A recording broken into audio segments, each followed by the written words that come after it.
semana que vem, essa oitiva, o que isso representa? Quais os impactos que uma oitiva no Congresso dos Estados Unidos sobre a nossa democracia relativa pode ter nessa relação Brasil-Estados Unidos? Eu acho que é uma sensação compartilhada por milhões de brasileiros, talvez até a maioria, é de que aqui dentro do nosso país não há mais nada a se fazer. As instituições foram sequestradas, estão sendo usadas para perseguir opositores políticos. Nós temos uma imprensa que trabalha a favor da ditadura, a favor da censura e do fim da liberdade de expressão. E a sensação é essa, né? Que aqui não há mais recurso, não há nenhum dispositivo, não há nenhuma ferramenta, nenhuma ação que possa ser tomada. É por isso que há algum tempo nós estamos tentando e pleiteando uma audiência no Congresso americano para que a situação do Brasil possa ser explicada. A primeira visita nós fizemos e conversamos com alguns deputados em novembro do ano passado. Desde então estamos municiando alguns deputados, alguns parlamentares americanos com a situação que está acontecendo no Brasil e como a nossa censura está agravando e como essa ditadura está ficando cada vez mais forte. As informações que nós temos repassados para esses parlamentares foram suficientes para acender uma curiosidade. Agora eles querem saber mais. Inclusive, foi marcada uma audiência para o dia 12 de março. E algumas pessoas foram convidadas. Dentre elas, eu tenho um prazer muito grande de falar, uma alegria gigantesca de falar que eu fui convidado para testemunhar no Congresso americano, na Comissão de Direitos Humanos, sobre a democracia brasileira. Esse é o convite que eu recebi e aqui eu traduzo para vocês. Olá, Gustavo, eu estou escrevendo para pedir para discutir com você o potencial para você testemunhar numa audiência com o título Brasil, uma crise da democracia, liberdade e Estado de Direito, que acontecerá na Comissão na Comissão de Direitos Humanos Tom Lantos, na terça-feira, 12 de março, às 10h30 da manhã, no ambiente, na sala 2200, no escritório da casa de Rayburn. Por favor, me avise se você está disponível para conversar. Eu estou no número do WhatsApp tal, obrigado. Eu já liguei, conversei com o Mark Milosh, adiantei para ele que eu estou disponível, estou indo para os Estados Unidos, estarei aí nessa data e gostaria muito de poder explicar para os deputados americanos da Comissão de Direitos Humanos as violações, as gravíssimas violações que estão acontecendo aqui no nosso país e como o Brasil já não é mais uma democracia. Já enviei para ele um extenso documento em inglês, traduzido em inglês, mostrando ponto a ponto todas essas violações e lá eu vou poder falar diante do parlamento americano o que está acontecendo no nosso país. Como eu disse, aqui dentro não há mais nada que a gente possa fazer. As instituições foram sequestradas. Inclusive, lutar para resgatar a democracia no Brasil virou antidemocrático. Acredite ou não. Vamos ver se, através da opinião pública internacional, a gente possa conseguir avançar no resgate da nossa democracia. O Brasil não poderá viver isolado do resto do mundo. Será muito envergonhoso para aqueles que se julgam acima da lei continuar nessa sanha persecutória, usando o Estado como ferramenta de perseguição, prendendo pessoas inocentes, cerceando a nossa liberdade de expressão, quando o mundo estiver olhando para o nosso país com uma lupa. Eu acho que será muito difícil para essas pessoas continuar fazendo o que eles estão fazendo, agindo da forma que estão agindo. Então eu me sinto muito lisonjeado de ter sido convidado para testemunhar diante do Congresso americano. Espero poder fazer isso à altura da expectativa das pessoas que almejam viver em um país livre, que respeite a Constituição, que respeite os direitos fundamentais do indivíduo. Talvez essa seja a minha maior missão até agora. Ore por nós, a comitiva está cada vez maior, já são dezenas de parlamentares, entre deputados estaduais, federais e senadores, que estarão em Washington nessa data. Nós vamos mostrar para o mundo o que está acontecendo no Brasil. O mundo precisa saber, porque aqui o Brasil se transformou num laboratório de como instaurar uma ditadura com o apoio da imprensa e maquiada de resgate democrático. Mas lá fora, agora eles vão saber a verdade. Saberão que o Brasil é sim uma ditadura. Que o simples fato de eu estar aqui fazendo esse vídeo, falando que eu quero sair e mostrar para os outros países que o Brasil não respeita direitos fundamentais, não respeita a Constituição, pode levar até mesmo à minha prisão e à prisão dos membros dessa comitiva. Tamanha é a ditadura que nós vivemos. Ore por nós não vamos desistir, custe o que custar, mesmo que custe a minha liberdade. semana que vem, essa oitiva, o que isso representa? Quais os impactos que uma oitiva no Congresso dos Estados Unidos sobre a nossa democracia relativa pode ter nessa relação Brasil-Estados Unidos? Bom, em primeiro lugar, é algo inédito, é a primeira vez que isso acontece, né? Não há uma audiência sobre o Brasil, não há registro sobre uma audiência especificamente sobre o estado da democracia brasileira dentro do Congresso dos Estados Unidos. Inclusive, eu estava lendo aqui o nome da audiência, e é assim, ó, Brazil, a crisis of democracy, freedom and the rule of law, ou seja, traduzindo aí para as pessoas, Brasil, esse é o título oficial da audiência, Brasil, uma crise de democracia, liberdade e do império da lei. Então, é uma coisa assim, não há registro de algo similar acontecendo. E a pessoa que convocou essa audiência, que é o deputado Chris Smith, ele é simplesmente o membro mais antigo do Congresso dos Estados Unidos. Ele está lá desde 1981. Então, serviu aí, antes da gente, nós nascemos ali mais ou menos juntos, antes de nós dois nascermos, o Chris Smith já estava dentro do Congresso dos Estados Unidos. E ele é, ao mesmo tempo, o co-presidente da Comissão de Direitos Humanos, que é onde vai haver essa nossa audiência. Ele é também presidente do Subcomitê de Direitos Humanos e organizações internacionais, e, ao mesmo tempo, é membro sênior do Comitê de Assuntos Internacionais, né, a CREDEM da Câmara. Então, assim, ele é a figura mais alta que a gente podia ter ali convocando, né? Eu lembro a você que quando nós estivemos juntos em Washington, acho que em setembro, se não me engano, alguma coisa assim, o pessoal ficou dizendo que a gente tinha ido... Novembro, acho. Novembro, dezembro, novembro, acho que foi dezembro. Não sei por ali, final do ano. Outubro, novembro, alguma coisa assim. Eu sei porque eu voltei depois lá com o Chris Smith, com o Girão, mas é verdade, foi novembro, depois eu voltei lá em janeiro, logo na ocasião da Marcha pela Vida, no qual o Chris Smith, ele é grande defensor, uma das grandes bandeiras dele é essa questão contra o aborto, né? Mas eu me lembro que quando a gente esteve lá em novembro, o pessoal ficou fazendo chacota, vamos ver o Jorge Santos. Eu falei, vamos ver o Jorge Santos. Tá bom, então não sabem o tamanho das reuniões que a gente teve naquele momento, que construíram as bases para que a gente chegasse... Não, se não fosse essa delegação indo para lá, quem é que estava na delegação para a gente fazer justiça aqui? Você tá os nomes, estavam os senadores... Primeiro, vou começar pela mulher do grupo, que eu sou machista old school. A deputada Júlia Zanata estava lá. Depois a deputada Nicole estava também, apareceu mais tarde, a deputada Nicole, que agora acho que é Nicolas, mas eu normalmente Nicolas. Mudou para Nicolas Ferreira. Mudou o nome para... Está se sentindo Nicolas agora, mas estava lá o deputado Nicolas, estava o Gustavo Gaia, estava o Altineu Cortes, estava o capitão Alberto, estava o delegado Ramagem. Magno Malta, Safe estava? Aí, além dos senadores, o senador Jorge Seif, que confirmou a visita, já comprou a passagem, me mandou aqui a passagem, porque eu puxei a orelha de todo mundo hoje no meu programa, todo mundo que não fosse, Seif se alistou, tá lá, vai lá, e estava nessa visita original, estava, claro, o Eduardo Girão, que tem sido assim, a ponta de lança nessa história toda, e muito querido pelo Chris Smith, porque os dois são muito ativos nessa questão contra aborto, então o Chris gosta muito do Eduardo Girão. E tivemos também o senador Magno Malta, que também é outro que não nega fogo. Magno está sempre lá. Então, essa foi a comissão, assim, a delegação que estabeleceu, né? A gente chegou ali meio que na cara e na coragem, né? Batendo nas portas. Muita incerteza, tentando de última hora bater na porta do pessoal. As agendas canceladas, aí pedimos uma agenda, aí o cara cancela, aí o outro arruma uma outra agenda num outro horário, aí aparece, e a gente foi lá e conseguiu estabelecer as bases para o que está acontecendo agora. O discurso no CIPEC também, no final do meu discurso, eu pedi essa oportunidade aos parlamentares, né, da gente conseguir fazer essa audiência no Congresso americano, e eu acredito que isso daí pode gerar resultados, né? Os Estados Unidos têm por tradição também, após esse tipo de audiência, por vezes fazer resoluções. E essas resoluções, elas podem embasar atitudes governamentais, né? Quais atitudes essas? Não sei. Aí fica a cargo das autoridades americanas. Mas vale lembrar, essas resoluções, elas não são extintas com o passar do ano. Elas podem ser usadas, inclusive, para futuras administrações, futuros governos, não é isso, Paulo? Pode ser, por exemplo, que o Trump seja eleito e ele se embase nessa resolução para tomar alguma medida relativa ao Brasil? Olha, eu vou dizer o que está... Eu estou tentando achar aqui, eu estava tentando achar para te mostrar o que diz especificamente a carta. Eu queria achar aqui o ipsis literis, estou tentando achar aqui nos meus arquivos, porque ela usa um termo muito interessante. Está aqui, ó.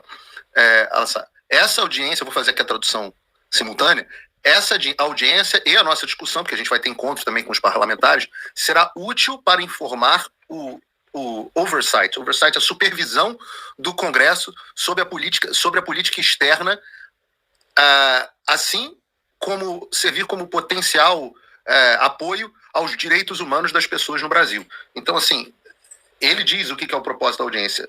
Os Estados Unidos mantêm as suas relações internacionais, são conduzidas pelo Poder Executivo, assim como no Brasil, e ao Congresso cabe o poder de supervisão. Então, o Congresso, por exemplo, pode fazer leis de sanção, o Congresso pode orientar destino de verbas de auxílio, o Congresso tem um poder grande de supervisão e, inclusive, em última instância, pressionar e questionar os membros da administração do governo federal, né, do governo, nesse momento, do governo Biden, caso eles não estejam defendendo os interesses dos Estados Unidos. Então, os Estados Unidos se relacionam com países de acordo com o grau de democracia que aquele país tem. Então existe uma pressão, a gente estava falando do mundo árabe, existe pressão sobre a Arábia Saudita, que é em tese um aliado americano, mas existe uma pressão grande para o respeito aos direitos humanos, etc. Então lá sempre enchendo o saco dos sauditas. Existe uma pressão grande em relação à Venezuela, em relação à Nicarágua, em relação à Rússia, à China, em relação a Cuba. Todos esses países são países que não têm relações normais com os Estados Unidos. Tem uma série de sanções. Às vezes, os líderes dos governos, daqueles regimes, sofrem também sanções nas pessoas físicas. Às vezes, os bilionários, empresários que apoiam aquele governo têm os seus ativos congelados dentro dos Estados Unidos. Isso aconteceu muito com a Venezuela. Às vezes as próprias autoridades. Então, os Estados Unidos modulam as suas relações internacionais de acordo com o grau de democracia que é o país. O Brasil é visto como uma democracia razoavelmente plena há muitos anos. E eles não têm a consciência de que em 5 anos as liberdades individuais do Brasil erodiram completamente. Então, o que pode sair dessa audiência? Né? Pode sair. A primeira coisa que vai sair é uma conscientização, uma informação do Congresso e das autoridades americanas sobre o fato de que o Brasil não é mais uma democracia, ou é uma democracia relativa, para usar o termo do Lula. Né? Ou, além disso, a outra coisa que acontece é que o Congresso passa a ter instrumentos para cobrar o presidente Biden, que foi um daqueles que colocou o Lula lá. Né? O Tucker perguntou isso, inclusive, na entrevista. O Tucker Carlson perguntou para você sobre qual a participação da administração Biden na eleição do Lula e do governo Lula. E o que o Departamento de Estado, que supostamente promove os direitos humanos, está fazendo diante da deterioração dos direitos humanos no Brasil.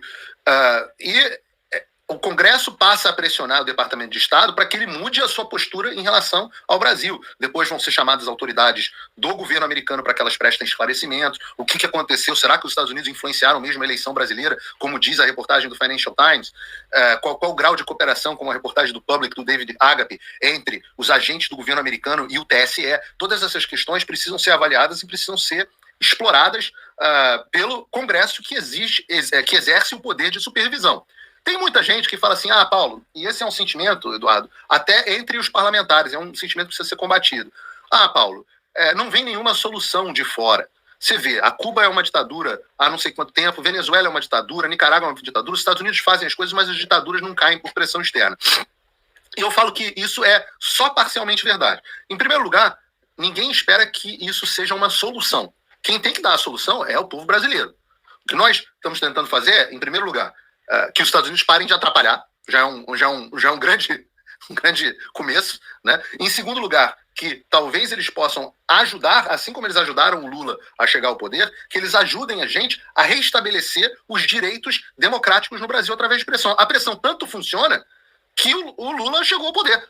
Então, a pressão agora não é para trazer o Bolsonaro para o poder, não é para nada disso. É para garantir a restituição dos direitos naturais e que são protegidos pela Declaração Internacional dos Direitos Fundamentais também do Homem, das Nações Unidas, que foram surrupiadas no Brasil. Então, não vai resolver. E a pressão internacional funciona? Ora, para garantir a ditadura da Nicarágua, ou para garantir a ditadura da Venezuela, ou para garantir a ditadura de Cuba, os governos tiveram que instituir um regime que funciona na ponta da baioneta, que funciona com as Forças Armadas botando arma na cara da população. E que tiveram os apoios das elites dos seus respectivos países. A pergunta que eu faço é, será que as Forças Armadas brasileiras apoiariam um governo assumidamente tirânico que usa as Forças Armadas contra a população? Eu não acredito nisso. Não, 2, será, você vem também de família militar como eu, então você sabe que não é esse o espírito da força. Eles podem ter lá os problemas dele, mas não são esses. Segunda coisa, será que o empresariado brasileiro vai sentar na conta de algum tipo de sanção? Será que a Fiesp vai aturar esse tipo de coisa? Até quando as elites que permitiram que o Lula chegasse no poder, que levaram... Vão apoiar essas arbitrariedades? Se começar a sentir no bolso, de repente... Será? Eu acho que não. Eu acho que no momento em que a conta da ditadura alexandrina começar a ficar muito cara, ele perde apoio do entorno. E ele é muito forte. Eu reconheço muitas virtudes, até em falta do nosso lado, por parte do Alexandre. Ele é um cara viril, um cara macho, malhador, luta Muay Thai. Eu acho legal, é bacana. Ele é um cara muito forte, né? Muito audaz, ele é muito audacioso.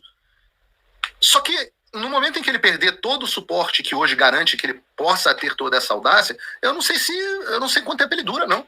Então, você repara lá, que no discurso, só para eu terminar, já falei demais, você repara que no discurso que ele faz logo depois da manifestação nas ruas, ele pede apoio. Ele sentiu. Ele fala, não, é hora da gente baixar as guardas, não. A gente não pode ser... Eu tô aqui, mas olha só, né? Não vamos esmorecer, não. Continuem comigo aqui. É basicamente isso. Então, Paulo, o que você está falando é o seguinte. Aquela tratativa que a gente fez no final do ano passado, com Chris Smith, Marjorie Taylor Greene, a visita ao Congresso americano, CIPEC, a gente pedindo uma audiência no Congresso americano também, e agora vai se realizar essa audiência. Isso pode ter como consequência uma resolução que embasaria um novo olhar dos Estados Unidos para com a democracia brasileira, podendo talvez, a depender do que avalie a autoridade americana, sendo na administração Biden ou na futura administração, que eu acredito será a administração Trump, afetar o bolso de empresários que não estariam dispostos a seguir apoiando essas arbitrariedades do Alexandre de Moraes. Está certo o raciocínio? Tá, eu sei que você, como deputado brasileiro, Eduardo, não gostaria de nenhum tipo de sanção contra o Brasil. Eu sei que você já manifestou isso muitas vezes, mas as sanções, elas advêm da deterioração das liberdades individuais e dos direitos humanos. Eu diria que é altamente provável que com os fatos, porque nós só vamos levar fatos e não opiniões nos nossos testemunhos, inclusive não podemos mentir testemunhando para o Congresso, né? Eu acredito que a consequência natural dos fatos que a gente vai apresentar é que os congressistas americanos vão apresentar um projeto de lei aplicando sanções ao Brasil de forma similar ao que eles já estão fazendo com a Nicarágua. Venezuela também. Venezuela tem alguns bilhões de dólares do pessoal do regime congelado. Muito, muito. Até porque é um dos assuntos que eles demonstraram interesse e que pode ser explorado no futuro. Parte de propaganda, é o braço direito. O Jason Miller é o braço direito, ele é o porta-voz do Trump, ele é o principal assessor do Trump ali no dia a dia. Para quem não se lembra, o Jason Miller foi o americano detido em 2021 ou 2022, após ele vir aqui palestrar no CIPEC do Brasil. O Alexandre de Moraes mandou a Polícia Federal no aeroporto, segurou ele, queria que ele assinasse um papel em português. Só um instantinho, meu amor, daqui a pouquinho eu vou aí. Queria que ele assinasse um papel em português, ele falou que não sabia, exigiu um tradutor, ele não sabia o que estava acontecendo, queria saber se ele era investigado, se ele era testemunha, enfim, um samba do crime doido, depois de algumas horas ele acabou. Foi uma vergonha. E teve repercussão nos Estados Unidos à época, que eu lembro. Teve, o Trump, ele ligou para o Trump na época, o Trump já não era mais presidente, e o Trump ficou estarrecido, eles começaram a acionar os contatos dele e tal, mas foi uma vergonha, porque o Jason estava indo num jatinho privado, num voo onde até eu deveria estar, mas acabei não conseguindo ir. Ele estava num jatinho privado voltando para os Estados Unidos, e aí o que aconteceu foi que ele, no caminho, entrando no avião privado dele, foi detido pela Polícia Federal. Chegou lá, a Polícia Federal começou a querer falar com ele, nenhum dos policiais federais falava inglês. E não tinha um tradutor oficial. Chamaram a mocinha da companhia aérea para ficar fazendo a tradução. Um negócio completamente legal. Aí no final deram um papel para ele assinar. Cara, pensa assim, não só o cara saiu do país pensando quem é Alexandre de Moraes, quem é esse cara que faz esse tipo de coisa. Obviamente eu já tinha brifado muito ele sobre essa possibilidade, já estava até considerando que ia acontecer. Ele encontrou com o presidente Bolsonaro nessa viagem, lá no Palácio, tomou café da manhã com ele. Mas ele saiu com a sensação de que o Brasil é uma esculhambação, né? Que a Polícia Federal brasileira é uma esculhambação. Então, o que é verdade, lamentavelmente, né? Eu, como policial federal, não corto o coração falar isso ainda. Porque não adianta, cara. O que fica para a população é o exemplo negativo. É só uma parte da Polícia Federal. É só uma parte da Polícia Federal, mas é a parte da Polícia Federal que está todo dia no jornal, que está todo dia cumprindo missão, que está todo dia... Poxa, acabei de voltar do Congresso Nacional, fiz um discurso hoje que eu pretendo legendar para inglês, onde eu chamo a atenção da Embaixada Americana, dos órgãos de controle imigratório dos Estados Unidos, sobre, por exemplo, a prisão do Felipe Martins. O Felipe Martins foi preso, acusado de sair do Brasil, junto com o Jair Bolsonaro, naquele voo lá de 30 de dezembro de 2022, e 2 matérias do queridíssimo Guilherme Amado, embasando a decisão do Alexandre de Moraes, onde Alexandre de Moraes diz basicamente que o Felipe Martins se evadiu para não ser alcançado pela justiça, depois de ter feito ali a tal minuta do golpe, que até agora, né, nunca se viu. A minuta do golpe, na verdade, uma minuta, talvez, se existir, de estado de defesa ou estado de sítio, é porque o negócio é muito nebuloso mesmo, porque ninguém tem acesso. Só quem tem acesso são 2 jornalistas de grandes veículos de comunicação. É por isso que nunca se sabe se é verdade, os advogados não têm acesso completo aos autos, cogitação, sem saber exatamente o que está acontecendo. Mas dá tudo a entender de que essa foi a motivação da prisão flagrante do Felipe Martins. E aí eu pergunto, como é que ele pode ser preso sob o risco de sair do país se ele foi preso no Brasil? Falou, não, o Felipe Martins saiu do Brasil para fugir da justiça. Tá, ele saiu do Brasil para fugir da justiça e foi preso no Brasil. Ponto número 1. Ponto número 2, a defesa dele protocolou. Né? Depois eu queria até que você falasse um pouco mais sobre isso, Paulo, que você fez uma live falando desse assunto, mas a defesa do Felipe Martins protocolou que dia 31 de dezembro ele pegou um voo de Brasília para Curitiba. Não haveria tempo hábil para 30 de dezembro ele ir aos Estados Unidos, voltar dos Estados Unidos dia 31 e pegar um voo dia 31 de Brasília para Curitiba. Isso, assim, é humanamente impossível, porque o dia só tem 24 horas para todo mundo. Até onde eu sei, você não consegue burlar essas leis iniciais do Isaac Newton, né? Onde o corpo não ocupa o mesmo espaço, 2 corpos diferentes não ocupam o mesmo espaço ao mesmo tempo.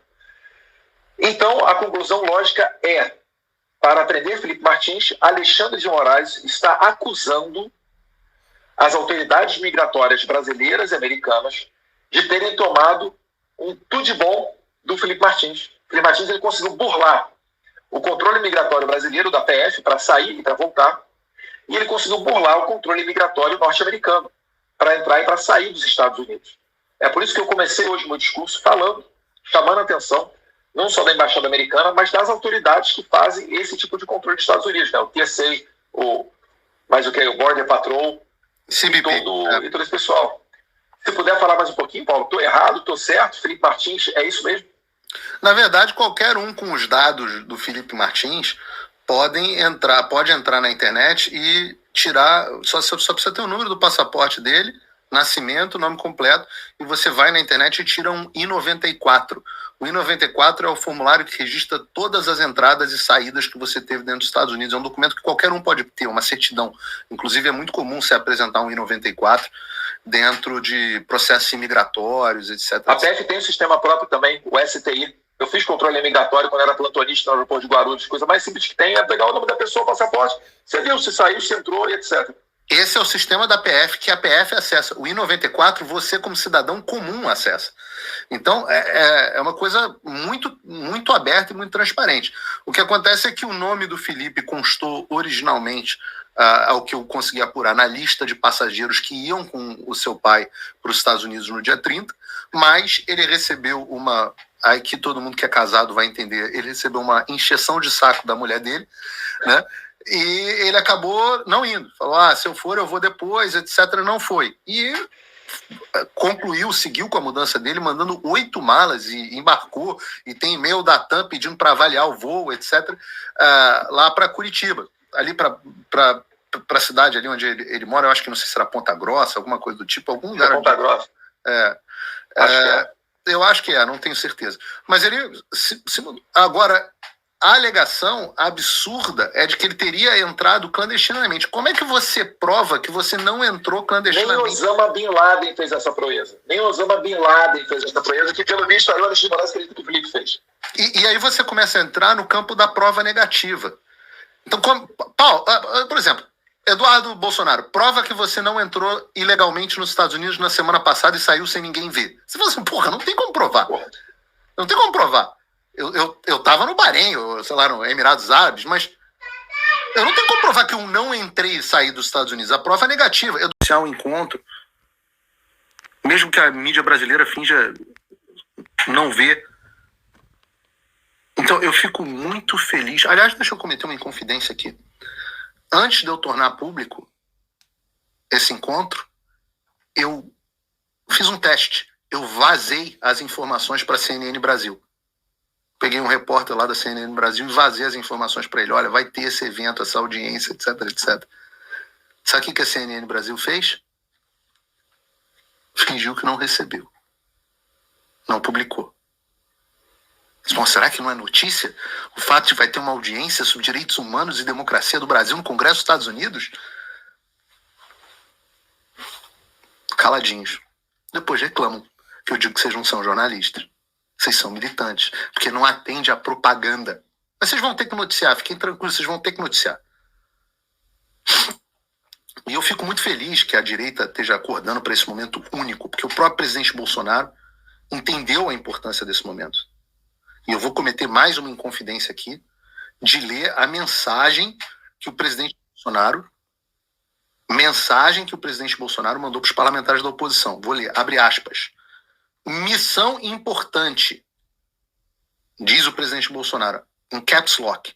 Amigos parlamentares, vírgula, deputados e senadores brasileiros receberam um convite oficial para falar no parlamento americano no dia próximo, no próximo dia 12/3/2024.